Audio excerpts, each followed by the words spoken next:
Last thing I did before I left here was I got my pilot's license. Just not instrument yet. Same.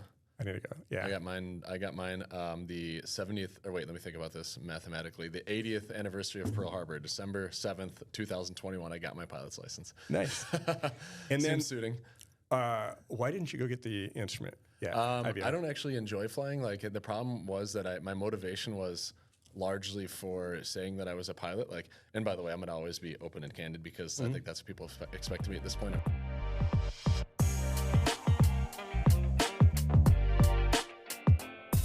A lot of the motivation was like, I just want to be able to say that I'm a pilot. But it would also be cool to like go fly to Waffle. I love Waffle House. It'd be cool to go fly to Indianapolis, which is the closest Waffle House to here. It would take me like an hour and a half to get there. Yeah. Well, then I realized that it's work to fly, and if you got your license, like it's not all fun and games. It's not just go in, like, you know, push the throttle in, steer the yoke. It's like a lot of work, a lot of communication that you have to learn. So I'm like, this is work. I don't want to have to do all that work. We were so similar with that because it was not exactly bucket list. It's just one of those things in the back of my mind always. And then I've tried to retire like 3 times. Yeah. And one time I'm like, I'm gonna get my pilot's license. Yeah. That's exactly what I did. And it's like, this is cool. Yeah. And I don't know, like to me, I realized that like, I thought it was gonna be more like the skill of driving. Like in art, it's like, well, I mean, pilot's license is basically meteorology and physics. Right? You gotta understand the weather, and you gotta understand Bernoulli's principle. Yeah, 100%. And 100%. Like, oh, that's cool because I dolphined one time where the nose went down first. Or oh, really? Front, like non-intentionally? Like it wasn't part of the training; it just happened. Pilot error. Trim or who knows what it was. Somewhere between the seat and the yoke. Okay, I gotcha. So, and then a dolphin spit. Yeah, but like also interesting. And then same. I realized, okay, this really a plane's a time machine. Yeah. Right. Compressed time, and that's cool. But if you got to do pre-flight. Yeah. And then that's 15, 20 you're minutes. on it and you got to pay attention. Although it's still something that I'm gonna finish and get an instrument and okay, that's good. I want to get multi-engine as well. Yeah. Some of that is just for family, but really the thing that first inspired me about planes, I was like 19, 20, something like that. My first mentor who had any money, because I didn't know any of those. Sure. Super humble guy, but he had a plane, he had pilots. Yeah. I'm like, okay, that's cool. Because you're thinking about the Waffle House. Yeah. He was in somewhere on the East Coast, and he lived in Spokane, Washington area. And a guy that I knew was with him, and he yelled up to the pilot. He goes, "Hey, can we drop down at whatever?" They stopped in South Dakota because there's this place that had the best burgers and shakes. Yeah, yeah. Oh, now that's cool. Oh yeah, and we flew to Janesville from DePage, and we got the what they call the $100 burger because you have to pay for the plane rental and all that stuff. So it's neat. Like conceptually, it's neat. But then when you're like, I have to go do 15 minutes of pre-flight, 15 minutes of taxiing, deal with significant amount of communication in the air. Yeah. The fear of there's not a fear of landing, but private pilot is significantly less safe than driving, and driving is not totally safe. Yeah. And they don't even keep like full data. Like everything you read online is a guess on fatality per. But everything I read is like, yeah, you're a lot more likely to die in a plane, a private single engine plane, than you are in a car. So some of that weighs into my head, and it's just I think the ending of a car wreck is different than a plane wreck. Right. Right. Yeah. You know, when the plane goes down, the ride's over. Yeah. Exactly. I think most of the ones I know that I actually knew any data about, it was either weather or weight and balance. Yeah, that makes sense. Yeah. You know, so, or some collisions because they turn all the instruments off. Yeah. But yeah, it's just, to me, the idea is, like I've aspired to, and one thing I've seen you do, you've really built an organization about inspiring people to do great work. Yeah. If you are or are not there. Yeah. Right. And some of that I think has to do with taking things that are pretty complex and making them simple. Mm-hmm. Yeah. So a big challenge, I don't know if you think this way, but like to me, a big part of that experience of flying is it's not that complicated. Yeah. There's a bunch of complex stuff, but once you understand it, it's like driving where it just comes to you and it happens. And even with radio, there's still something new I hear every time. And I have, I think 120, 150 hours, which isn't a significant amount, but I'm like, every one time I fly, there's something new, and I'm like, okay, well, what does that mean? And I'm like, how can this keep happening? Yeah. But by the time you get your commercial license, these guys are, when you head into a crazy airport like O'Hare, I've listened to the live ATC, and like, I'm like, they're spitting off 100 directions to these guys, and they're getting it all, and I'm like, well, it must just be a muscle memory at that point. Yeah, I mean, even just taxiing. If you listen to the things when they're taxiing at O'Hare, yes. and they're saying it so fast, I don't know if I could write it down that fast. No, that's my problem. Is like they're like whiskey golf. They'll be like whiskey golf Foxtrot Echo cross at 10. Report this. I'm like, I can't write this fast, and then I now have to repeat it back. And then switch to 107.2. Yeah, exactly. Yeah, that's pretty great. Yeah, it's. But one of the things that I had, my favorite instructor was like part time, and he was just this guy who just loved it. Something was like Elmer or something like that, and we got up there, and he said, number one rule, just fly the plane. Yeah. And it was pretty interesting. I thought, well, that's oversimplified. But the more I thought about it, I'm like, that's kind of like, think about a car if you're in a slide on ice, right? Look to where you want to go, point the car there. Yeah. Like, and in business, when you're in a panic mode, right? Like, just lead.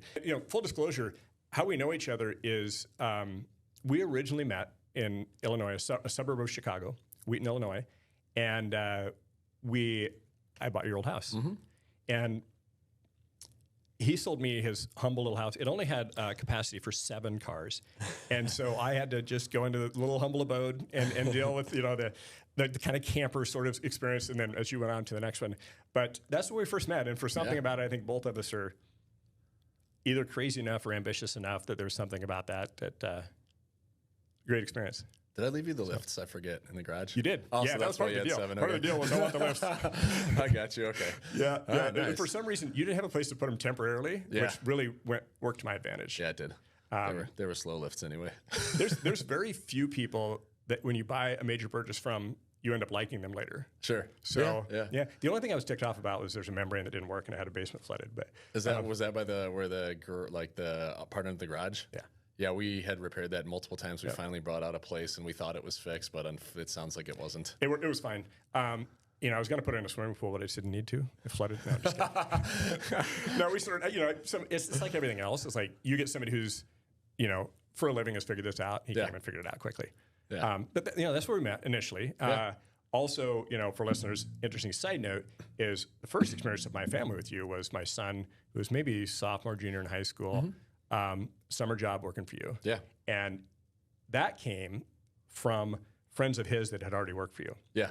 And like one of the themes that comes out of conversations I have with people is the importance of networks, keeping your reputation good, being known for the things you want to be known for.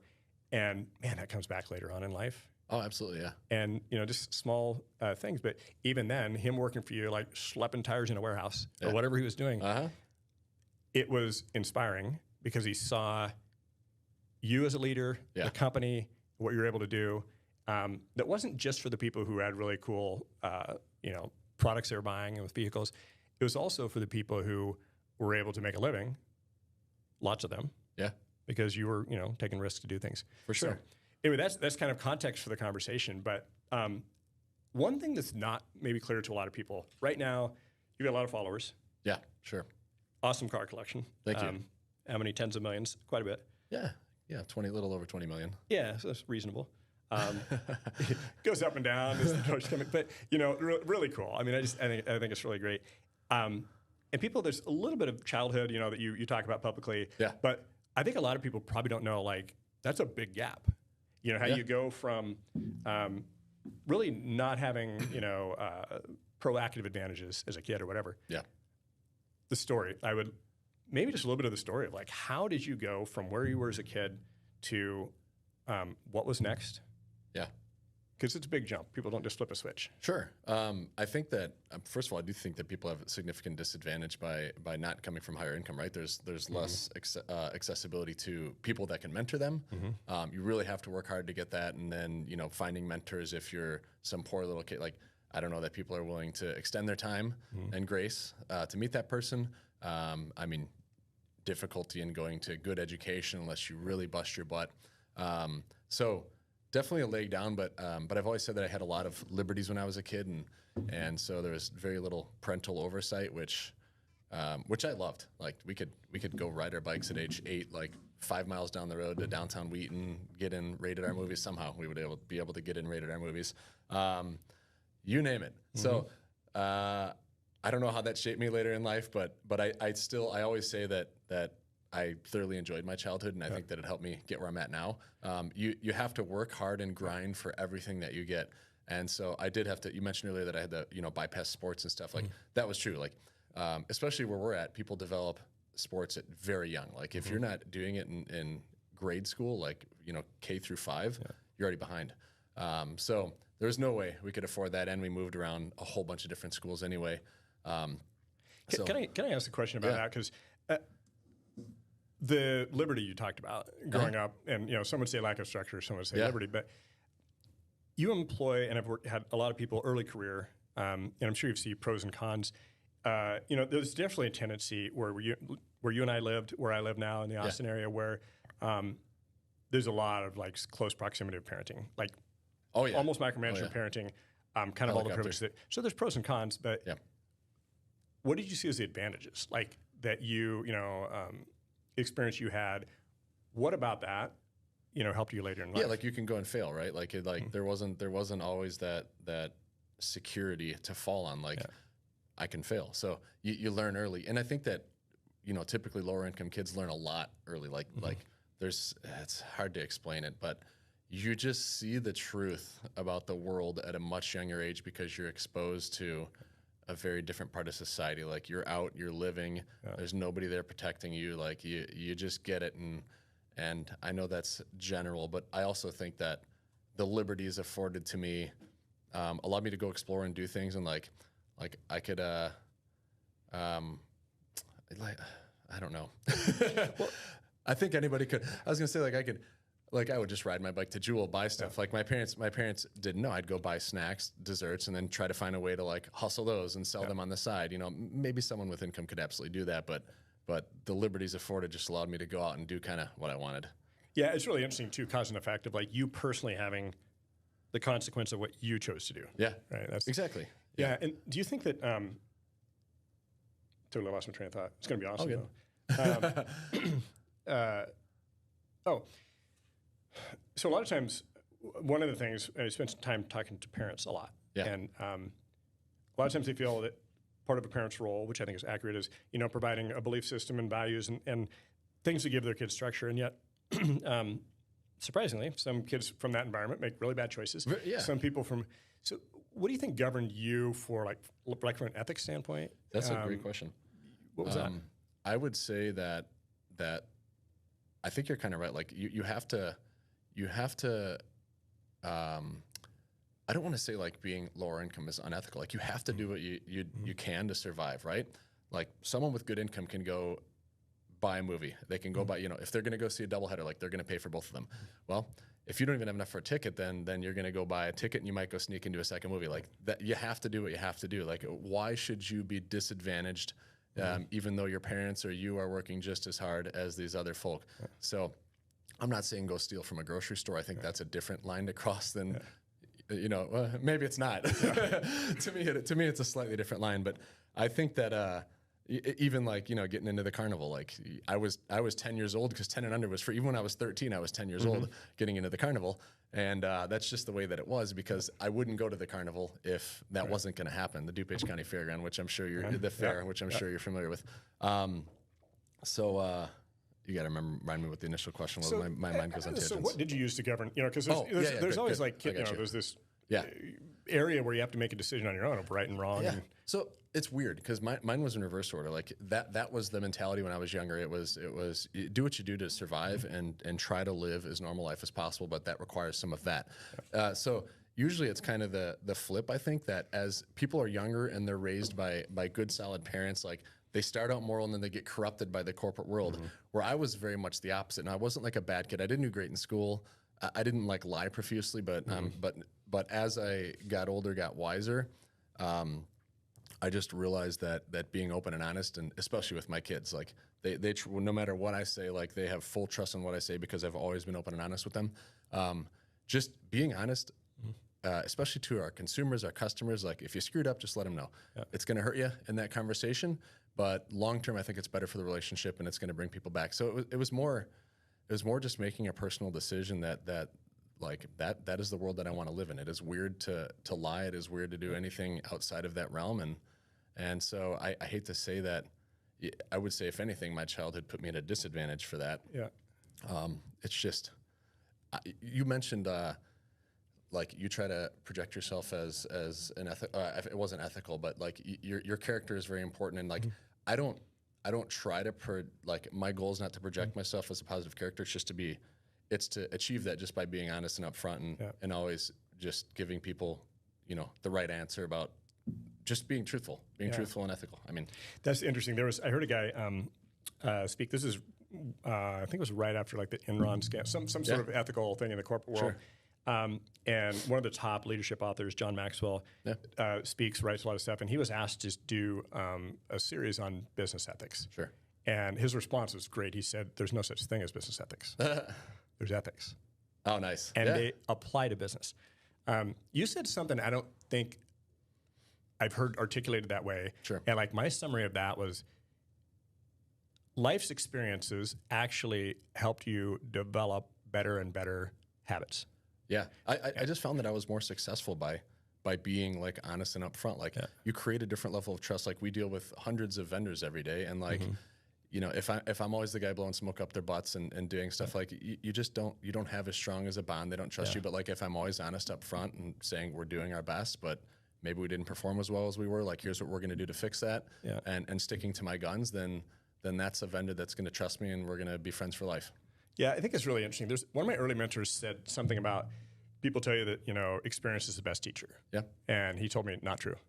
Evaluated experience is the best teacher because, you know, age and wisdom don't necessarily come on the same journey. Like sometimes age comes alone. And that idea of like reflecting, and so I think either consciously or not, it sounds like you started to observe when I do this, that happens, right? And pretty soon it's like more of this, less of that. I think like when I first started my business, like I adapted quickly that way. Like it was when I got out of high school, and I definitely didn't have the grades needed to set myself on the proper journey, but I knew I was destined for something good. I don't want to say great because that sounds cocky, but I knew really. And like my goal was $50,000 a year. Graduating in 2001, I'm like, I want to make $50,000 a year. Now, adjusted for inflation, that's $80,000 a year. I went and looked it up like 3 days ago. So I'm like, what was my actual goal back then? Like, what does that mean in today's money? So call it $80,000 a year. That was my measure of success, and that is a good income, right? But that's not an income where you can go buy a bunch of supercars, have a big beautiful house. So that was my measure. What was that based on? Well, 50 was an even number back then, right? Yep. So it was like, I don't know. I think it was just my brain, like thinking that means that you made it to some capacity. Yeah. And so that's what I think I needed to live comfortably. Yeah. And this was in high school, you were having this thought? Or after high school? This was in high school when I formulated this. And I knew what my dad made. I knew what my mom made. I knew combined they were making less than $50K combined. I think they were making probably in the 40s. And that's hard to live with 4 kids in the house and 2 parents on a $40,000. And I don't even know what that adjusts to today, and I don't know exactly what they need, but I know my dad was making like $16, $17 an hour, supporting a big family. That's tough. How many kids? There was 4. 4. Okay. Yeah. I was the second oldest. Okay. All right, high school. You were thinking about? Oh yeah. So hold on, let me think how to word this. So like that was my base. When I got out of high school, it was okay. Like I need to be serious now. As I go into a junior college, I need to be serious now. So went to the junior college, like really focused hard, like got my best grades that I'd ever gotten. Like I had a 3.89 GPA on a 4 scale, which plenty of people do better than that. But for me, like with a C- average in high school, like that was phenomenal. Like I was damn near a straight A average in college, and like things were getting serious. Then what was your major?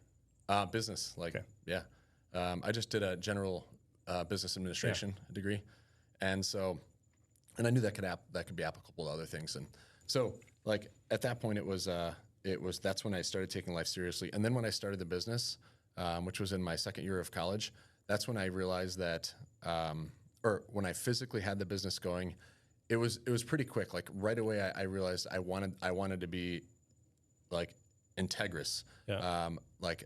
I knew my relationship with this one and only supplier we had for the first 2 years. Like I knew that was important. Like we need to establish a close bond. Yeah. And that's really important. Like seeing people face to face. And most of our distributors are far away. They're 3 or 4 hour flight, but there's a huge level of importance that comes with meeting people face to face, getting to know them, getting to know their family, And I know that I went off on a tangent, but no, I want to go down this trail a little bit, and then I'll come back. I've got a placeholder. One of the things in your business, I would imagine, and is certainly you have employees, but important relationships would, I'm sure it's both sides. So vendors, people who you don't directly influence. Yeah. Right? Like, and a lot of people want to win. Yeah. Right. They want to negotiate the best deal, or to their distributors or however your product goes to market. Yep. They're looking for things that like big corporate does to make their quarterly earnings call. Yeah. And my observation is that wasn't your philosophy.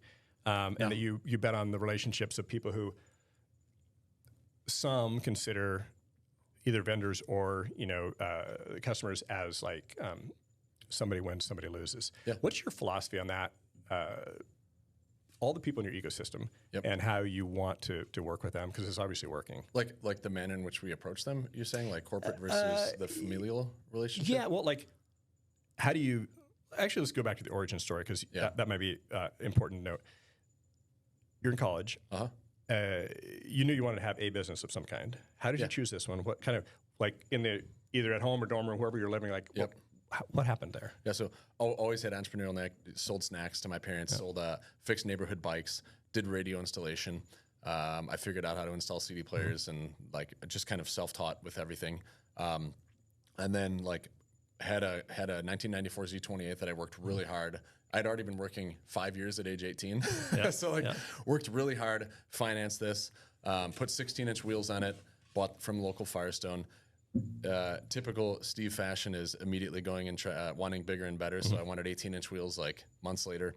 Looking up online, there was, shopping online this time instead of Firestone. I don't know if eBay was, I think I just decided to go online for whatever reason. And it was a great decision. So seeing all these wheels listed, I'm like, okay, cool. These are like $500, whatever the price was. I think it was around that. And then at that moment, I'm like, why am I buying these from a Firestone? Like, let me just Google this manufacturer, see where they're located. And they happen to have a distribution point right in Elk Grove Village, which is like 30 minutes away from us, and in Wheaton. And so I called them. They rejected me immediately. They're like, no, you have to have a business license, blah, blah, blah. So called them the next day. I said, hey, this is Steve from Firestone. What's my price on this 18-inch wheel? And they gave me it, and I'm like, okay, I could buy this set for like $325. They're selling on eBay for $500. Like, and that was the moment that I knew that this was going to work. Like, no matter, I didn't have any other context. I didn't know what I needed to do to get legal. It was just that night I could not sleep. Like my mind was racing. I'm like, I figured it out. So on that moment, so how the traditional supply chain wasn't even thinking of that probably at that point. They had something that worked. But that wasn't that early. E-commerce was pretty established roughly at that point. Yeah. So definitely. Do you think you had the unique identification of this arbitrage, or was it the speed at which you executed? It was. You're right. There were already people doing it on eBay. Now you always have to have some kind of differentiator, right? And this and selling goods that aren't yours, I think, is one of the toughest things to be profitable at, especially in the drop ship world that it is now. So very few people drop shipping back in the day, so significantly less competition on the internet, despite there being a couple guys that were doing it. I had the advantage of living in my mom's apartment, so I had no overhead. I also was making $8.95 an hour working at the deli at Jewel at the time, so like if I made $12 an hour doing this, I was happy. So you had a person willing to work endless hours for an extremely low wage, no overhead. And that becomes kind of dangerous. And then the manufacturer, it's weird on my life with timing, but the manufacturer that I went to of the 200 that we distribute now, they let me in on my radio installation business card that I had. So every time I look back at my life, I'm like, there's certain checkpoints or things that I did that helped me in that moment. Like had I not had this radio installation business, I would have had nothing to present to them. They might have said, no, like you can't do that. That might have ended it. But I had this little card. They shouldn't have sold it to me on a business card. I should have had a resale number. I should have had a business license. This one vendor is probably the only one that would have let that slide because they were... Statute of limitations is passed. So oh, yeah. I'm not worried about it because I went and got like... they let me in and started listing on eBay right away. And then a week later, I was not under the radar anymore because I sold 4 or 5 sets on eBay right away. I'm like, this is working like I knew it would. Even though I might have made, $2,000 or $3,000, maybe $4,000 that first month, like that was way more than I was making at Jewel. So a week into it, they're like, yeah, you need a business license. Like this isn't, we thought you might buy a set and never appear again, like for your personal vehicle. And so I'm like, I already know this is going to work. I'll go buy that stuff. I'll get done. So were you handling it? Was it coming to you and you were getting it to customers, or did you just do it all online? I learned a lot since then, but I was basically just taking like their catalog and I was looking online. Back in the day, you could see what people were like what was sold on eBay, how many times it was sold. So like I knew right away what good product was, and I knew what the guy was selling it at. So I would just go undercut this guy. And it's weird when I think back at like I was shipping from the post, like I was doing things all wrong. Like you don't ship from the post office. You go to UPS, you bundle wheels, you add protection, you offer upsells. But like I knew none of that. But like I figured it out quickly along the way. And so yeah, we were just listing what they had on eBay, selling, going and picking it up with the customer's money, keeping the difference. I didn't need any cash. You know what's really interesting about that? Because there's a lot of people that you were 19, 20. 21, somewhere in there, age-wise? I was 19. Yeah. So you've got a lot of ambitious 19-year-olds that are in a dorm room, at the parents' house, they're in an apartment, and they have ideas, and they have energy, and they can be up till 3 o'clock in the morning, and they're fired up about it. Yep. But a couple things you said that like really interesting that I see over and over again with entrepreneurs. Yeah. One is it was a product you understood, at least you enjoyed, like you heard about it, right? It wasn't just like, loved aftermarket stuff. Yeah. And you did enough market validation, you would call it today probably, but like you knew that there was a seller and there was a buyer. Yeah. And that you could make that probably happen more efficiently than someone else. Exactly. The other thing that's interesting is there's a relatively new platform. 10 years prior, you wouldn't have had a place to sell it. Yeah. Like without an eBay or without a Craigslist or whatever it would have been. Exactly. Proof of concept, like one thing that's really cool, I think, in the world today is like just what you did is easier and easier, right? Because there are a bunch of free platforms. Yeah. And the scrappiness of what you did is very interesting. And so that I look at, okay, you identified there's a marketplace. Yeah. There's a product. I know it. Risk of failure was time and effort. Yeah. It was almost nothing. But you capitalized on it. And the other thing that's really interesting is that business is probably one of the top businesses in the space, competitive wise, like our business for wheels and tires. Yeah, I think Tire Rack is like internet presence. I think Tire Rack is bigger than this, and I think as far as wheel sales go, I'm pretty sure we're number one in probably the world for aftermarket wheel sales. Okay, so this is awesome. Yeah, you're scrappy trying to figure it out. And okay, it's not very scalable to do what you did and to ship it from the post office and stuff. You're not number one in the world. Yeah. And over and over again, you kind of see these things that sometimes to scale massively, you have to do some very unscalable things. Yeah. And I think you being that close to it reminds me a little bit of what you mentioned with your childhood. Like when you see the consequence of your choices, you feel the pain and you feel the pleasure firsthand. You also know how to watch your pennies. Like it would be like my grandma would mail us $2 every year for our birthday, and like we'd wait. I would wait for that card. Adjusted for inflation, that's like $5. So $5. I would wait, and like we would carefully craft how we were going to spend that. And the same thing, like I was looking at my bottom line. I did go ship at the post office, but I didn't know. I didn't know UPS existed, and it was nothing like it is now, where it's coming all the time because people are always ordering stuff online. So like I measured every sale. I kept a spreadsheet early on. I was horrible with Excel at the time, but I like figured out a way to track every sale, my shipping costs, and I would look at profit, and then we would just find ways to optimize. Like, and then I went to Ace. Ace, local hardware store. I don't know if it's a nationwide chain. They shipped UPS, and I'm like, I just went in there one day, and they're like, well, this is cheaper, interesting. And then a week or two into that, I'm like, okay, why don't I just contact UPS directly? Save money that way. Just constantly figuring out how to cut costs without hurting. And then that helped the consumer because I didn't have to run to Ace. I didn't have to have that time delay. Like I can ship from UPS right out of my facility. They damaged less. They delivered stuff together. They were faster than the post office. So it was cost savings that were benefit adds to the customer, which is a huge win. Yeah. What's interesting too, because you mentioned, and I'm sure that's true, is like selling a product that's not yours is one of the hardest things because potentially it's a race to zero on price. On the other hand, probably how you win is you build the ecosystem in a better way. So probably that first vendor and others, like the way you manage those relationships is like that. I'm sure that they weren't the adversary, right? That was part of what enabled it. Initially, Ace was part of the program. Like everyone in that was part of the story of you getting there. Yeah, and there's a different way that you treat people when, like right now, we have a huge amount of leverage. There are people knocking on our door. Back then, it was like, this is my one guy. I don't know of other people that exist. and like I need to extremely value this relationship, and we still show everyone that they care. And like I love working directly even now with salesmen and other partners, but it was a different world back then. Like if they had folded or something, or they cut me out, like that was critical. Like that was my life then.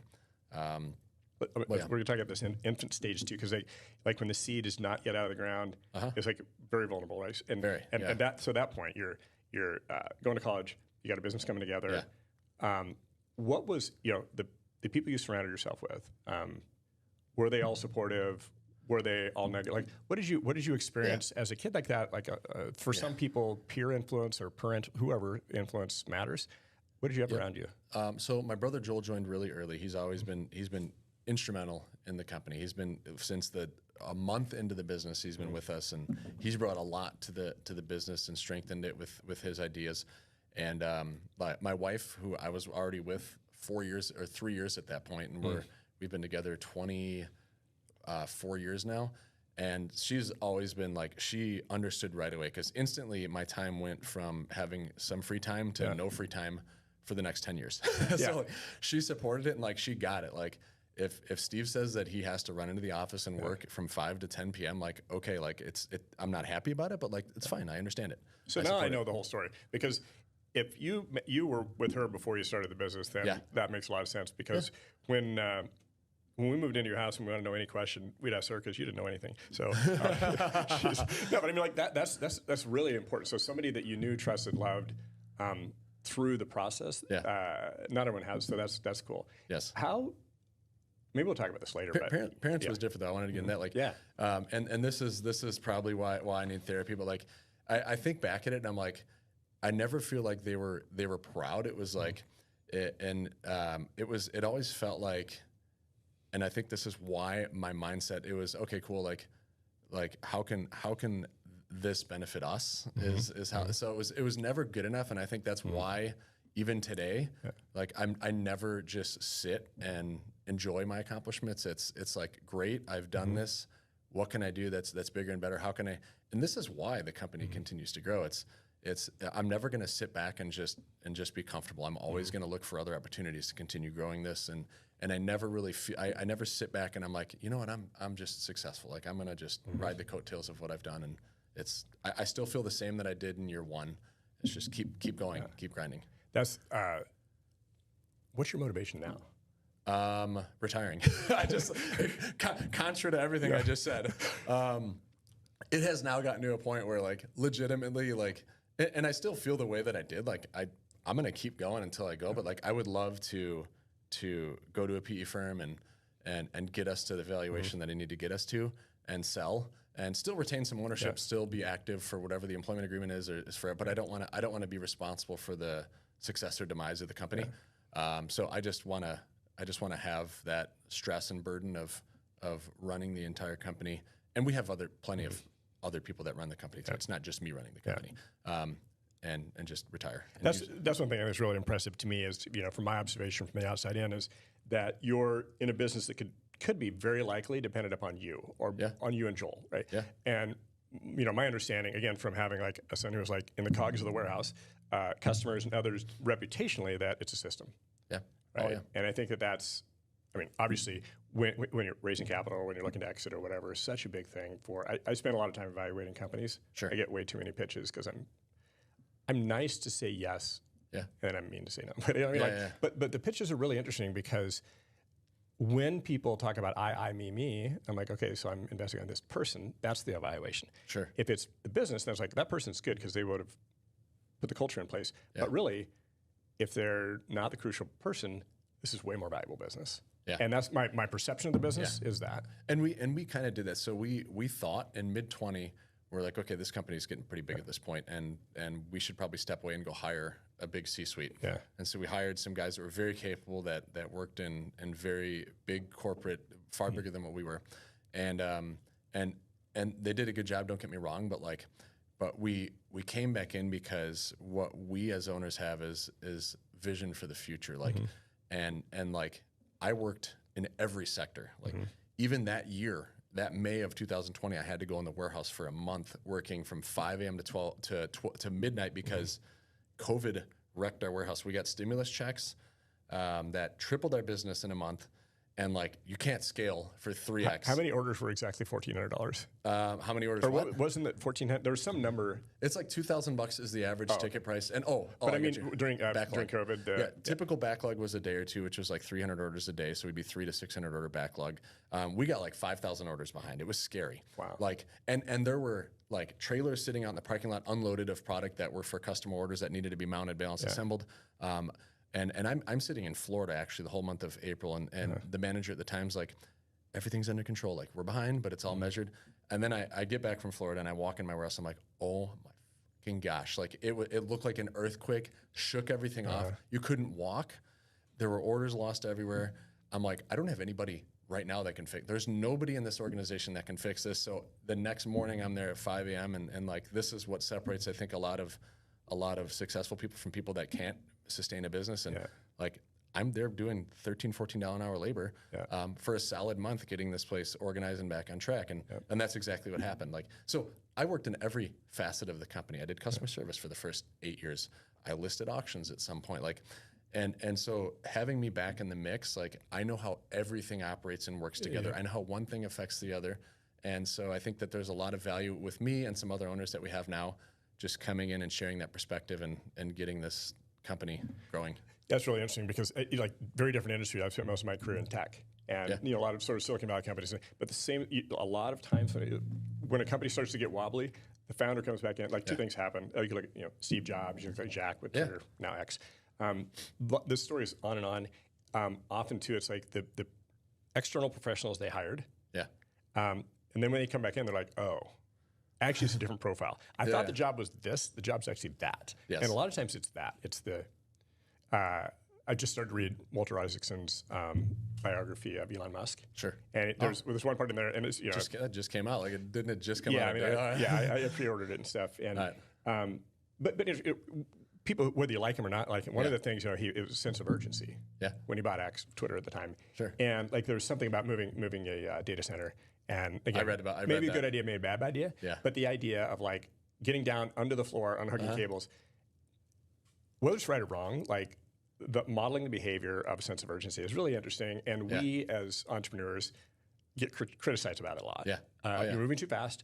You're making a decision without full sets of data. I'm sure you have a lot of the like super brilliant Wharton MBA kind of person who might critique those things. Seems like your instincts though have been generally right as far as how the business is played out. I think the owners in general, like we have a great group of people, and I think that instinctually, like we're super good, and our C-suite is really good at executing some of their ideas and executing our ideas and just running the company. So yeah, it's fascinating. I think one of the things that we're gonna come back to from the ACE shipping, but one thing that I think is really interesting, again, my perception of the culture, if you want to call it that, but the people, the fun, the energy, the work ethic, like you just have a team of people that that's the kind of business you want to build. And so many people, kind of have this, people dread Monday and love Friday. How have you learned to attract people like that from your owners and executives all the way down to, the new person that's temporary? The cool thing is that we're not doing boring stuff. And like we're not selling gaskets. We're not selling oil filters. We're not selling like shipping foam, and and I'm sorry if anybody out there is doing that, but no offense to the shipping foam industry. It's probably awesome. We're selling like stuff like the number one modification to a vehicle is wheels and tires, and that's what like aesthetically like changes the vehicle the most. And then we're also doing performance and suspension. We're not doing alternators, the boring stuff. Like what we sell are enthusiast product. So we have a very enthusiast purchasing base, and then thus that attracts enthusiasts. We love hiring enthusiasts because they come in, they know what they're doing, they learn quicker. That doesn't mean that everybody in our organization is an enthusiast, but like the percentage of enthusiasts in our organization versus the average is significantly higher. You go to our parking lot up in Wisconsin and you're like, wow, this is a car show. Like every day is a car show here. That doesn't mean everyone has $1 million cars, but everyone has some cool cars that they modify and they alter. And that's great. Like we don't even have to work too hard to find enthusiasts. That's really interesting too, because that connection to the product, right, is really people who are passionate about it. I think it was Zappos in the early days. Like they were into it, and their customer service was like second to none. So how involved are you, or have you been, in the course of hiring, Yeah. firing, just personnel decisions in general? I've hired hundreds of people along the way. Now it's more I'm recognizing major gaps. I'm looking at metrics every morning with the team, and we're saying, okay, customer service has been behind for like a solid week or two. Let's look at what the hiring need is, but it's not much beyond that. I'm not doing interviews right now. I'm not going to Indeed or ZipRecruiter or whatever it is. So when you're in hiring mode, or either when you're involved or over the years.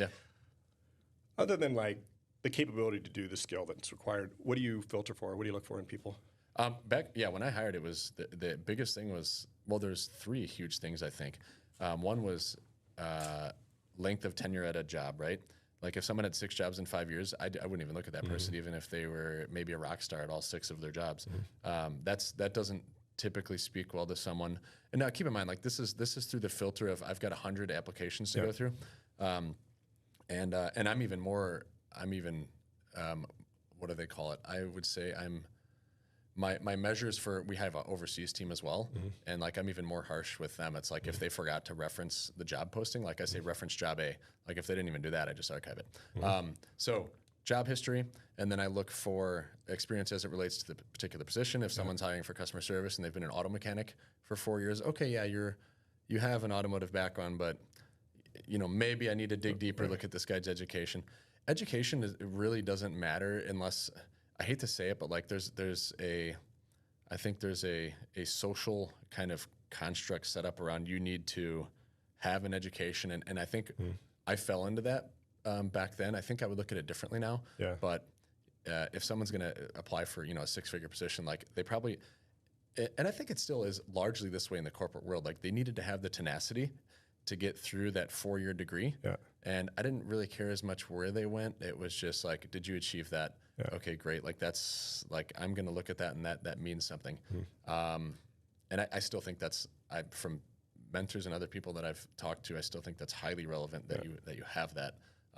By that, you mean the ability to follow through on something, or the ability to, that shows that you spent that time, and even though it may have been easy or you drank your whole way through it. No, I don't think that's necessarily true though. Like if someone doesn't have that and they've had great job history, and again, this is, I think, differently now, like there's no reason that I should discriminate against that person. It's really interesting. And I think a lot of the world is opening up to that. Some was labor scarcity, You're forced. This is, working with the Bay Area companies a lot. It was like everyone pretty much, it was Stanford and the, Harvard, Wharton, and then you went to Google, and then you went around the valley. As soon as the scarcity came on, then suddenly it was like, oh, junior colleges are okay. And then it's like, let's create these programs for, underprivileged communities who, dropped out of high school.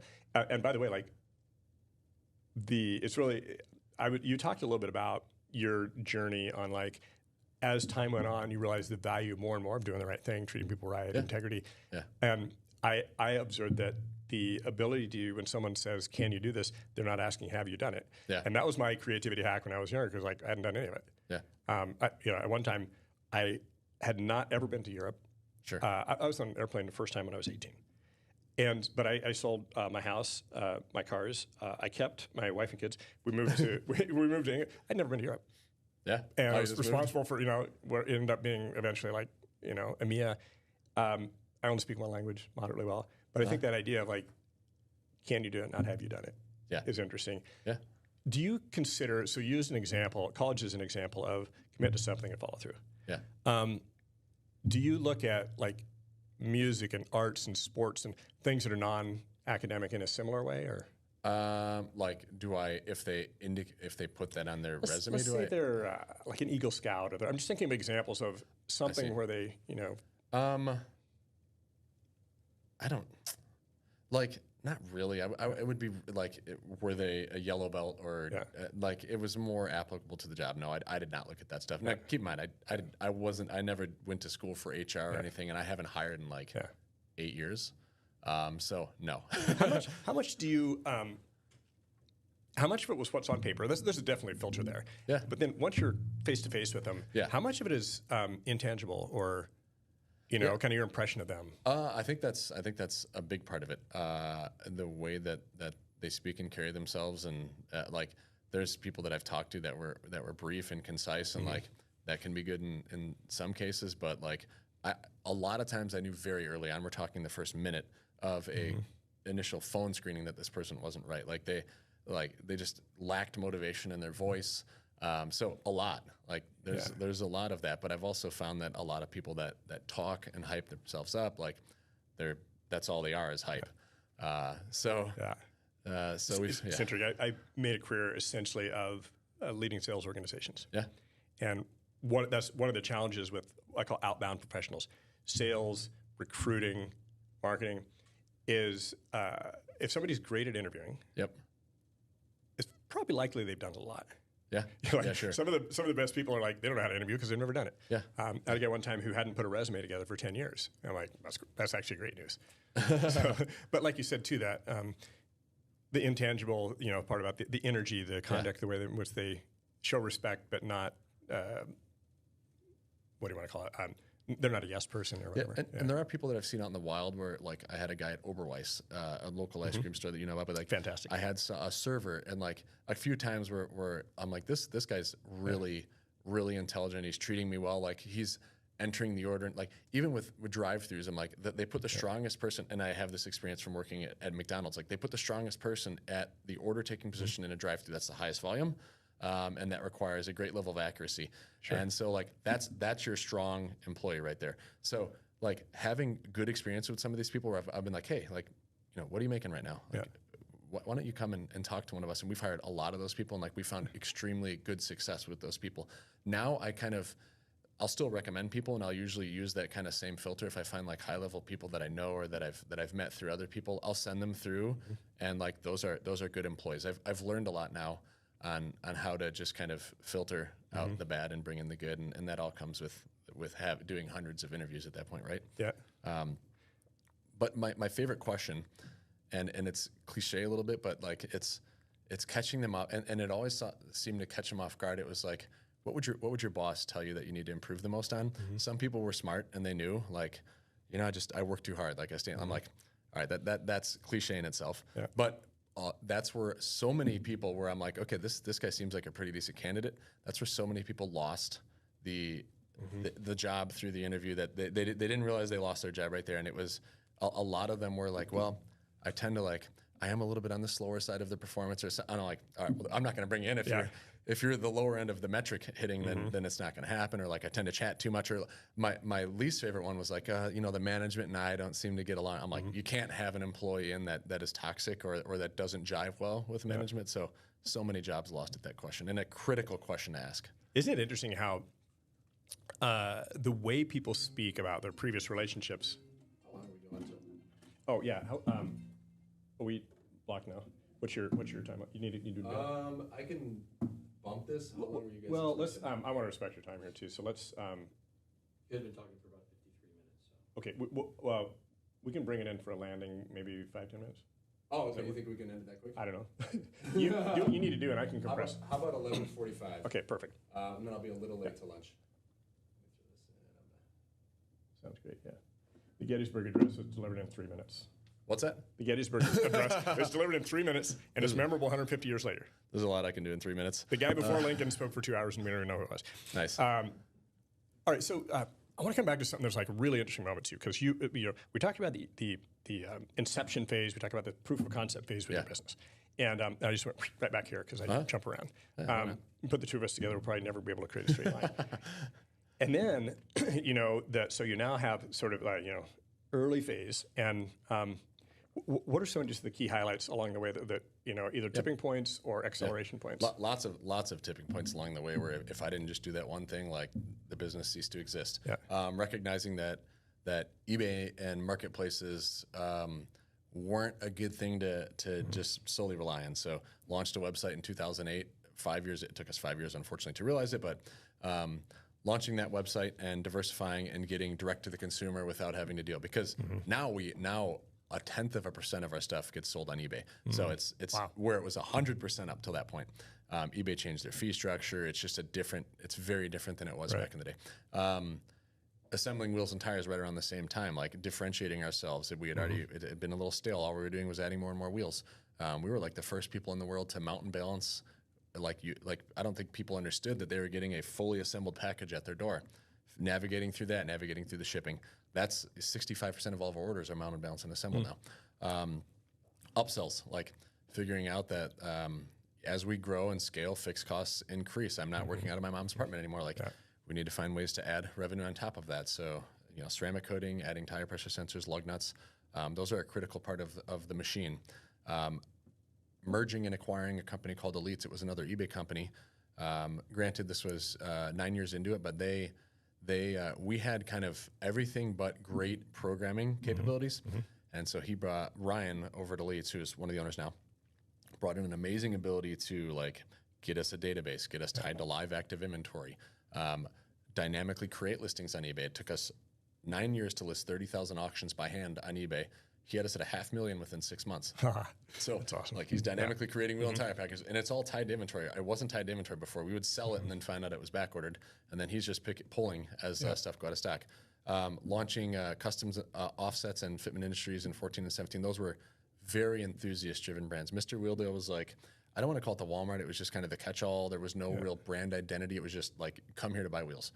Where custom offsets was like, if you're a truck enthusiast, if like that's your scene, show trucks, off-roading, this is the place for you. Fitment was like the equal, but for the car world, the tuner world. And like, so custom offsets, Fitment Industries are the biggest brands that we have. That's 75, 80% of our sales now come through those two channels. And then merging, acquiring. So custom offsets, Fitment were not launched by me, but we were a huge part of those in the beginning. Partners that are now my partners did the branding and the web development. We did the negotiations, fulfillment, customer service, mounting, balancing, shipping, everything. And so we had kind of a lot of these deals going on. We launched our own brand too.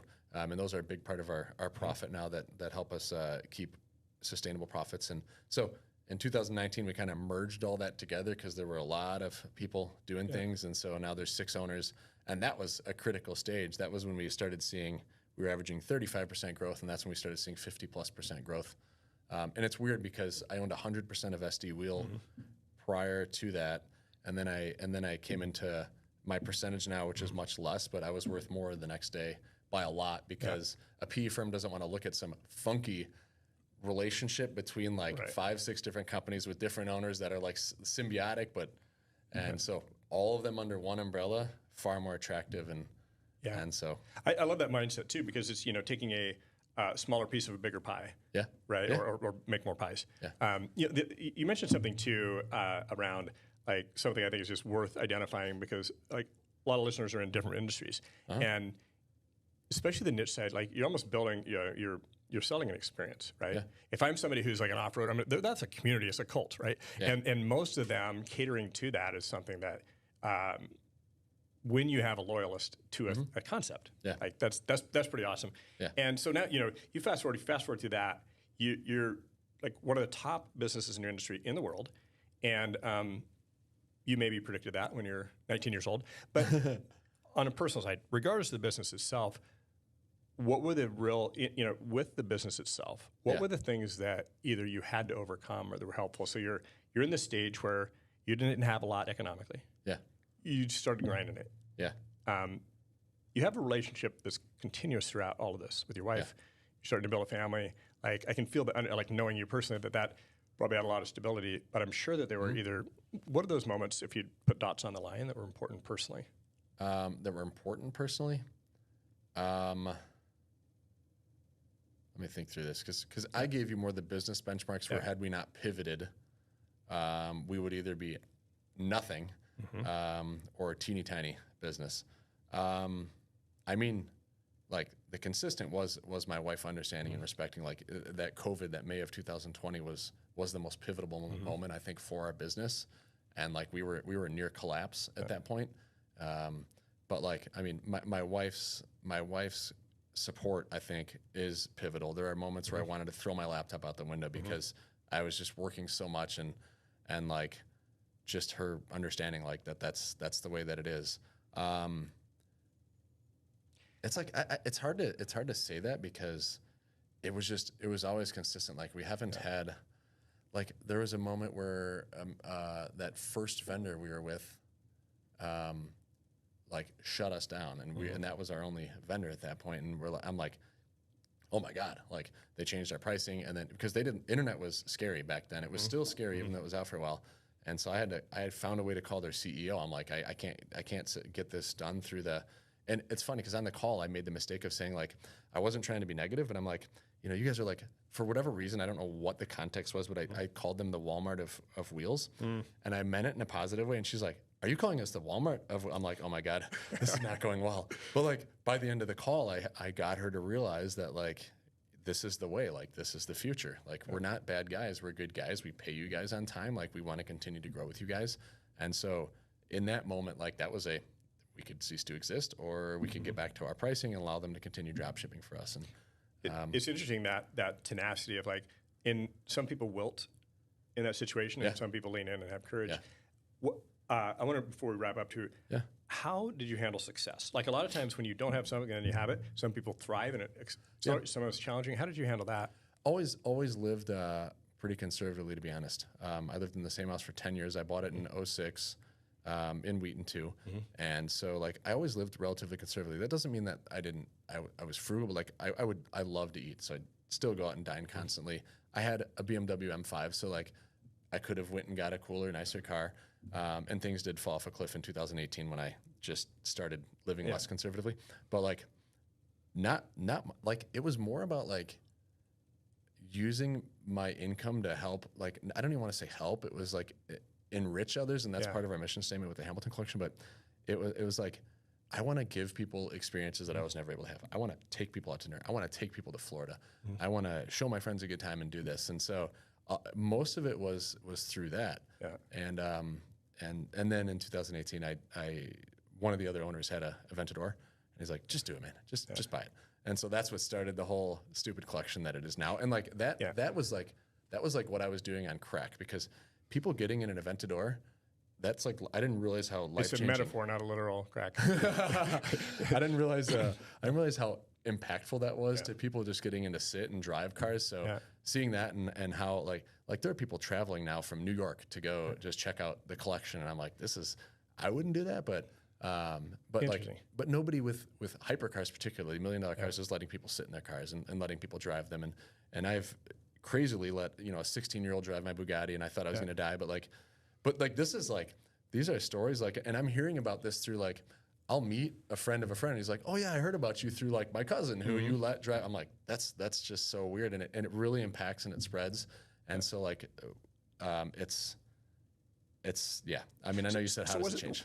Was it the reaction you saw in people when you gave them that experience? You saw that. Did that give you like a bigger vision that you could do something with this? Like, I don't think I ever looked like, how can I make more money so I can enrich more lives? I think it was because I think it was more just the lack of parental patting on the back that gives you that, like, it was more the drive to just make more and more money. But I wasn't like, I want to make enough money to get a Bugatti.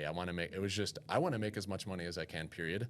And then I've just found that by doing that, you just get cooler things, you get greater access. And the Hamilton Collection gives me access. My favorite is access to other influencers and like celebrities. And that means even more than cars, letting my crew and friends and other people meet, very well-known figures, because I have this channel. So it's just happening. That's not the goal, but I love, and it's the greatest perk of having this income. That is the personification, especially because I love cars. Sure. That's, to me, the personification. I had an early mentor of mine who, he said, sometimes there's a strong perception in capitalism that a lot of people, entrepreneurs will use people to make money. He said, you want to really thrive, you use money for people. And that idea of like the people, I know, just having lived in a community, I think you had loaned some of your cars to Wheaton Warrenville South for, I don't know, homecoming, something like that. And by the way, if anybody's listening from Wheaton, South better than North. But no, but I mean, and those kids were lit. Like my kids were like in the ecosystem. So from that and their friends, and it was the coolest thing ever. And there's not like direct personal gain for that, right? It's just it empowers the community. I mean, there's personal gain. That was my school. It was my for sure. But what I'm. But I would have said yes to any other school. It just happened to be the one that's there. But yeah, you're right. Yeah, and a lot of that's not like it's, hey, can you come to this charity car show? And I'm like, and I'm worn out, and I'm like, all right, we'll send a car too. We'll get it there to help you to bring your mission. I mean, that is like the goal of the channel. But at the same time, we can't attend 3 car shows a day every day. So yes. And you and that a lot of people are like, wow, you spent all this money and it's just, going out. What is the, how do you monetize that, or how do you use that money to generate money for charities and stuff? So started the channel, we're talking about the Hamilton Collection. Yeah, so Hamilton Collection. Started the Hamilton Collection about 2 years ago with the goal of like showcasing the hypercars and serving the mission of giving access to these cars, going to charitable organizations. The channel, technically it's for profit the way the corporate structure, but all the money that I make from it, my wife and I donate personally. There's some tax benefits there on the way that we structured it, but so like that, my goal was never to make income. Now, what I would like to do is make enough income to cover my overhead, because right now I actually donate everything. Like if the channel makes $23,000 a month, I donate $23,000 a month. I don't go look at my $30,000 worth of overhead because I'm not going to donate negative $7,000 a month. So my goal is to get it to a point where I don't have to donate all revenue. It should be bottom line. Yeah. You get the gross versus net thing. Yeah. So that's the first goal. So I'd love the channel, and I think we're headed there. Like I'd love it to make $1 million a year. My expenses are $400,000. I donate the delta. That's still very healthy, great donations. But I think people have really resonated well because of my upbringing. The channel has grown. We're so blessed and fortunate the way that it's grown. But the upbringing, the fact that I'm already in the automotive industry, really helps. You have an entrepreneur that's actually in a vertical that all of these other people like, and the fact that we're sharing and being communal with the cars, lending out 8 of them for a prom. I'm sorry, it was a homecoming. I don't know what I would like. Now I think about that, I'm like, I let 17-year-old girls and boys go drive my cars on prom. And so like it's great because it's growing and we are earning more income. We're getting brand deals now.